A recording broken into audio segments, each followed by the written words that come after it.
Hey, on Sundays here at Garden Oaks, recently we've been walking through the book of Acts. Acts is a book in the Bible. It tells us about kind of the start of the church, how the church began after the resurrection of Jesus. But this morning for Family Sunday, we're going to take a little break from the book of Acts, and we're going to look at what is probably the most famous Bible story ever.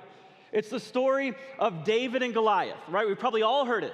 It's this crazy kind of underdog story about this young shepherd boy who overcomes all these odds and he defeats this giant warrior, and by doing that, he saves his entire nation.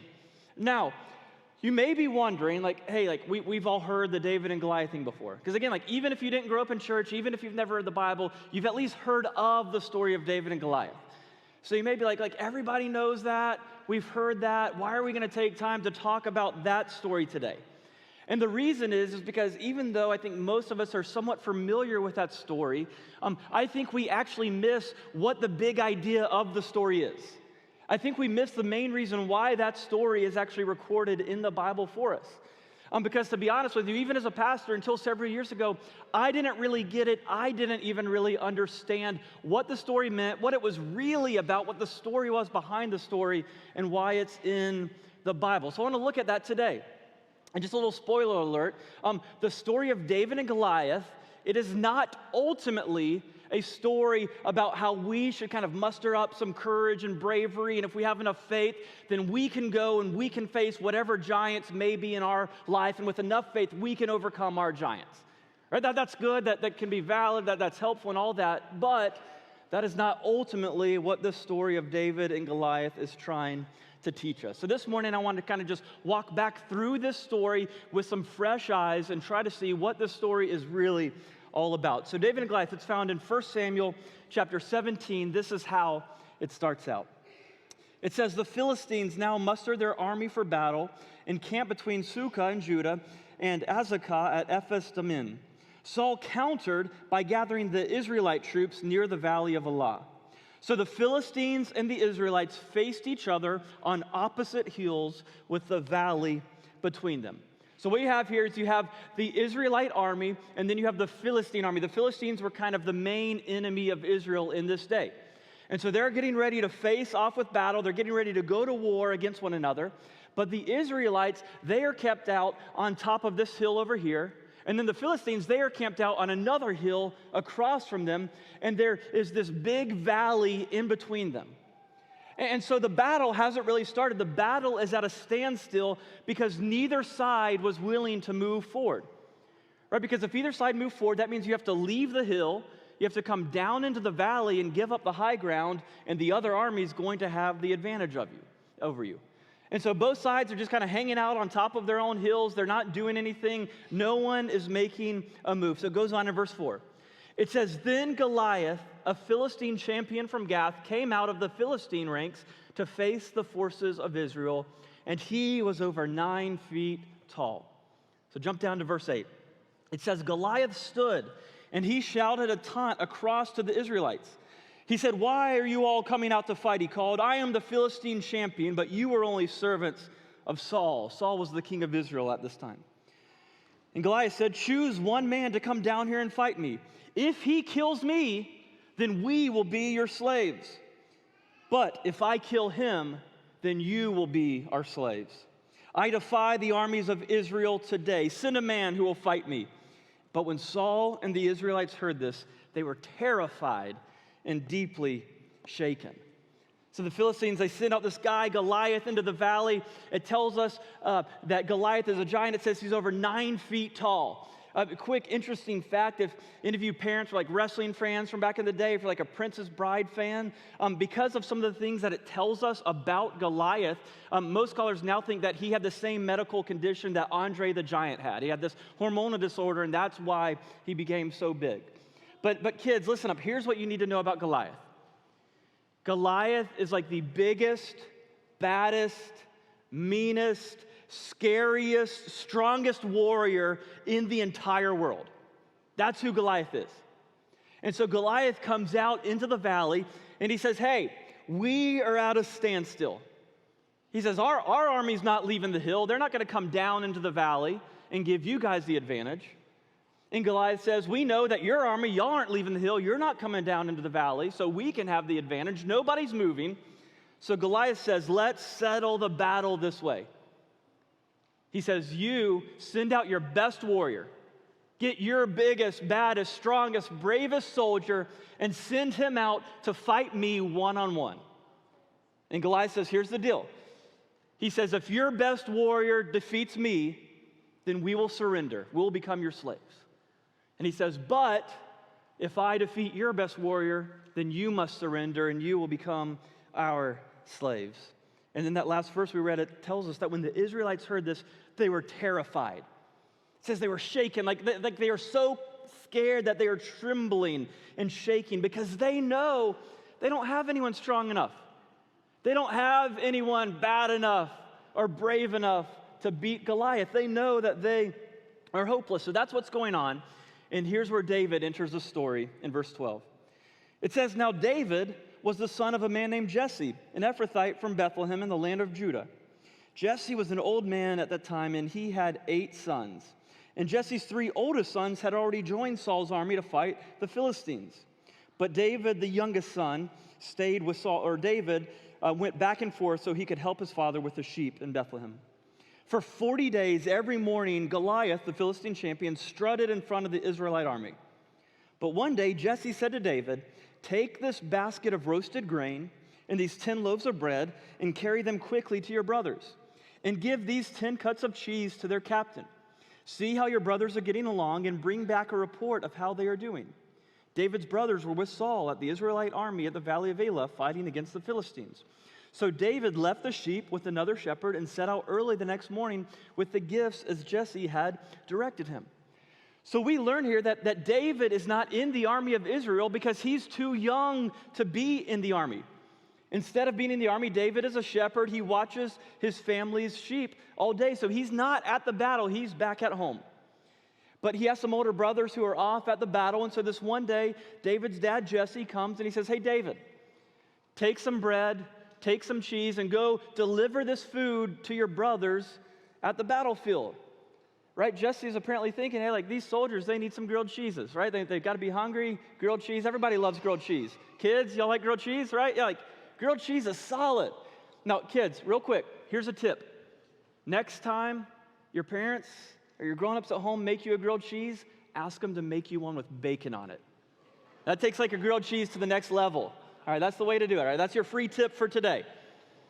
But Jesse, David's dad, he's like, hey, David, go take this bread, go take this cheese down to your brothers at the battlefield. Now, real quick before we move on, and again, this isn't the main idea of the story, but it is for us to it is important for us to notice this lesson here. Listen to this. The only reason that David even ends up at the battlefield where he is in a position to defeat Goliath and save his nation is because he obeyed his dad when his dad asked him to do something that he probably didn't really want to do in the first place. Right, think about this. David's dad saying, hey, David, go, on this long journey in the hot sun to take some dinner to your brothers. That's probably not something that David woke up that morning hoping he would get to do. That's not really a glorious job. That is a small task that seems unimportant. But when David's dad asked him to do that, David did it. He obeyed. And because he did, that's why he was even at the battlefield, as we're going to see in a minute. And he was in the position to face Goliath and save his people. So listen, this is so important. Again, this isn't even the main idea of the story, but it is important. Kids, adults, like all of us, we need to remember this. In life, a lot of times, being faithful with little, seemingly insignificant things is what leads us to being able to do great things.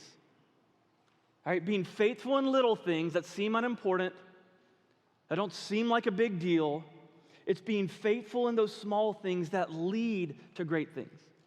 Right? Jesus said, hey, whoever can be trusted with a little can be trusted with a lot. And so kids, look at me, kids, real quick. Look at me. At home, when your parents, when they ask you to do like little things that you don't really feel like doing, when they ask you to do those things that you don't feel like doing, but you do them anyway, what will happen is over time, your parents will start trusting you with a lot bigger things. They'll start giving you more privileges when they know they can trust you with those little things. And again, listen, adults, like I know it's obvious, but the same is true for us, isn't it? Like just in your career, like at work, whether it's, a boss or investors or a board, like whatever it is in your context, if they don't know that they can trust you with little things, they're never going to trust you with bigger things. Right? We're seeing that here in the story. David is faithful in this mundane, simple task of bringing bread and cheese to his brothers. And because of that, he ends up in a position to save his entire nation. All right, so here's what happens. We'll skip forward in the story a little bit. David arrives with the bread and the cheese. He goes and delivers it. And as he's there, he sees this giant Goliath come out into the valley. And he sees Goliath making fun of the Israelite army. He sees Goliath making fun of God, challenging the people. And David says, what's going on? Why is everybody scared? Why is no one going and fighting Goliath? So David goes to the king. He goes to King Saul and he says, hey, if no one else is willing to, I will go and fight Goliath for us. And of course, at first, Saul the king says, you are out of your mind, kid. He says, you're not even old enough to be in the army. What makes you think that you are prepared to go and fight Goliath for us? And David says, hey, you're right. I am a kid. I'm not old enough to be in the army, but I'm a shepherd.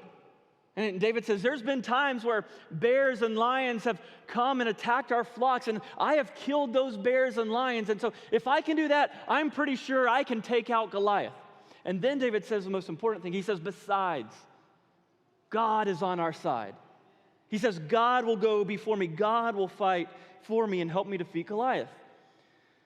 And so Saul, the king, basically says, all right, like we don't really have any other options. It's been 40 days. Nobody else is volunteering. So he's like, David, go get him, champ.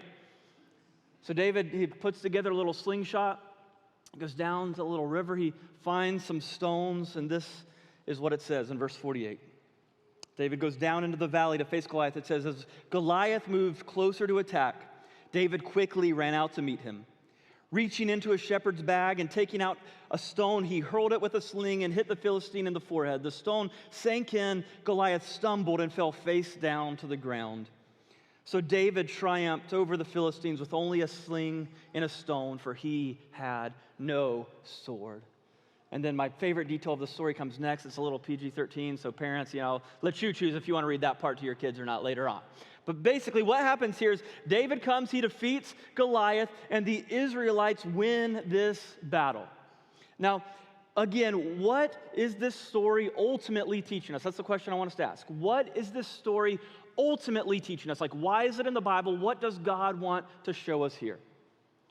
And to answer that question, we have to ask, well, what is this story teaching us about Jesus?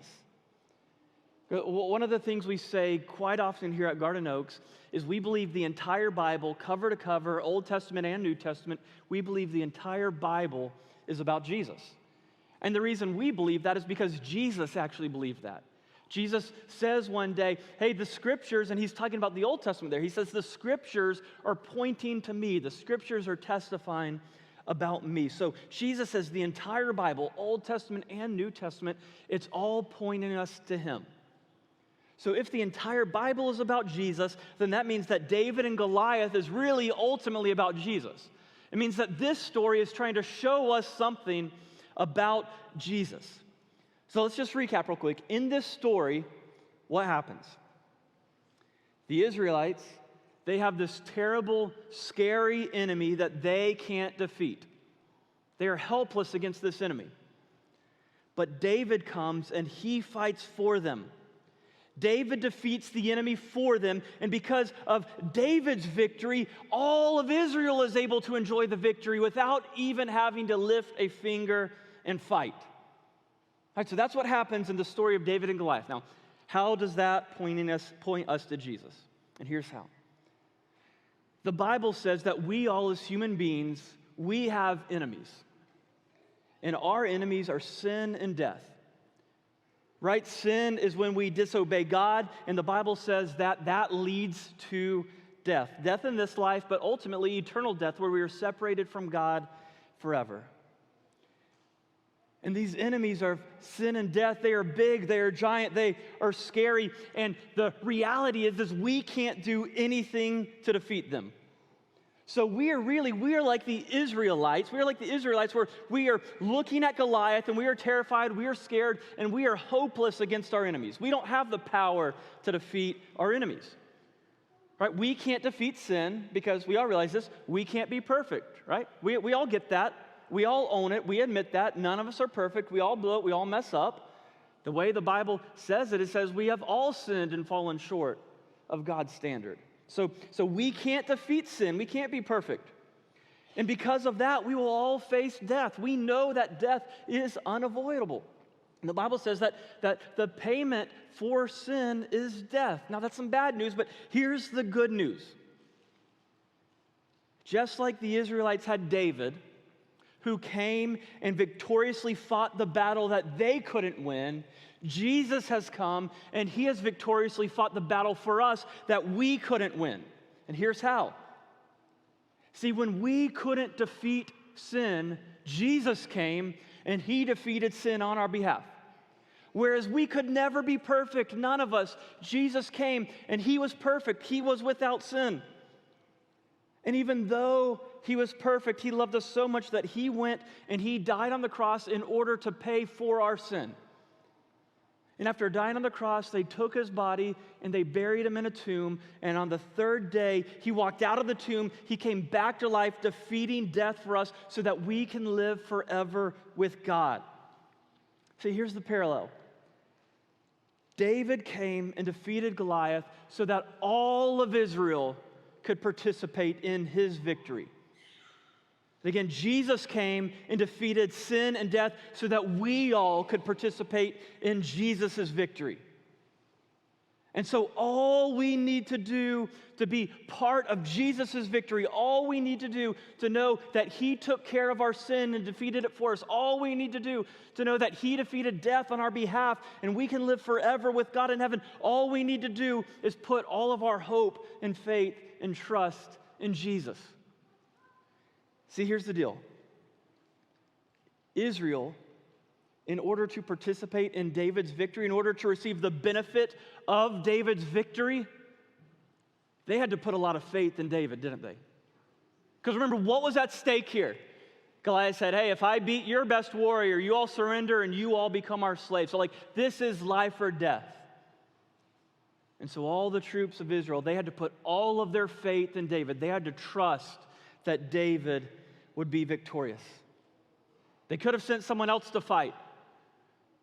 Some older, more experienced warrior could have stood up and said, no, I'm better. I will go fight for us. But they didn't. They put their faith in David. And likewise for us, to participate in Jesus' victory over sin and death, we must place our faith in him. Right? What that means is that we have to admit that we can't overcome sin ourselves. We admit that we can't be good enough to earn our way to heaven. We can't be religious enough to earn our way to heaven. We can't, give money to charity enough to earn our way to heaven. Instead of trusting in ourselves to be good enough to get to heaven, we trust that Jesus gets us to heaven. And so here's Jesus' invitation to all of us. What Jesus says, he says, I have already fought the battle for you. I have already secured your victory. I've already defeated sin on your behalf. I've already defeated death on your behalf. So trust in me, follow me, and you can enjoy my victory and live forever with God. But listen, here's the best part of that. The best part of trusting in Jesus is that living forever with God, that actually begins the moment we trust in Jesus. Right? Following Jesus, believing in Jesus, what that does is that brings us into relationship with God. So it's not just about going to heaven forever when we die. Yes, that is part of it, but it's also about experiencing the peace and the presence and the joy of God in this life as we begin following Jesus. That's what Jesus calls us into, the peace, the joy, that we receive from being brought into the presence of God here in this life and forever.